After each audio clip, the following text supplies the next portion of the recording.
আসসালামু আলাইকুম ওয়া রাহমাতুল্লাহি ওয়া বারাকাতুহু। আজকে আমি ম্যালেরিয়ার বিজ্ঞানীদের সাল নিয়ে কথাবার্তা বলবো। ম্যালেরিয়া ধারাবাহিকভাবে আমি ভিডিও দেব।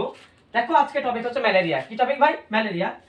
আমি এখানে 6টা বিজ্ঞানীর নাম লিখেছি। চলো একবার বলার চেষ্টা করি। বলো। লেভেরন। লেভেরন আবিষ্কার করেন। লেভেরন কি করেছেন? ম্যালেরিয়াকে আবিষ্কার করেছেন।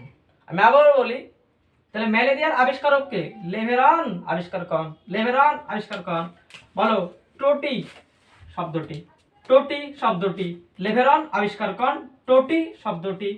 টোটি শব্দটি। বলো। রোনাল্ড রস। এই সারই হচ্ছে বস। রোনাল্ড রস সেই হচ্ছে বস। কেন? সে মশা, একটক ভাই মশা, এই মশার দেহে পরজীবিতা শিখে ফেলেছে। কথা নষ্ট না? মশার দেহে কি করেছে? অর্থাৎ মশকি, মশা না আসলে, মশা কামড়ায় না, মশকি কামড়ায়। এই মশকির দেহে পরজীবিতা আবিষ্কার করেছে কে? যে রস, অর্থাৎ রোনাল্ড রস, এই হচ্ছে বস। কেন? কারণ সে মশকের দেহে পরজীবিতা আবিষ্কার করেন। আসো ম্যানসন, দেখো ম্যানসন, ম ম ম তাহলে ম্যানসন কি করেন? মশকের সাথে ম্যালেরিয়া রোগের সম্পর্ক স্থাপন করেন। তাহলে ম্যানসন ম ম। বলো। শর্ট সাইজগণি। শর্ট সাইজগণি। শর্ট সাই, শর্ট সাই, শর্ট সাই, শর্ট সাই, শর্ট সাই, শর্ট সাই, শর্ট সাই, বলবো শর্ট সাইজগণি, শর্ট সাইজগণি, শর্ট সাইজগণি। তাহলে শর্ট, বলো শর্ট নির্মূল করেন। বারবার পড়ো, বারবার পড়ো।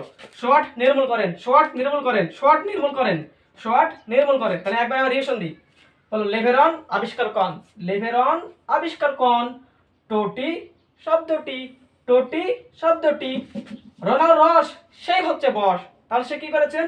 মশকির দেহে পরজীবিতা আবিষ্কার করেছেন। দেখো ম্যানসন ম ম ম, অর্থাৎ মশকের সাথে ম্যালেরিয়ার সম্পর্ক। আর শর্ট সাইজগনি, অর্থাৎ সে পিয়েরিথ্রিক, আলটিমেটলি যকৃতের যে দেহ, যকৃত কোষের যে পিয়েরিথ্রিক সাইজগনি হয়, এটা দরকার নাই, একটু পরে বলবো, বুঝতে পারবে না এখন। তাহলে শর্ট সাইজগনি আবিষ্কার করেছেন এবং শর্ট নির্মূল করেন, শর্ট নির্মূল করেন, বারবার শর্ট নির্মূল করেন। আজকে এই পর্যন্ত। আসসালামু আলাইকুম ওয়া রাহমাতুল্লাহি ওয়া বারাকাতুহু।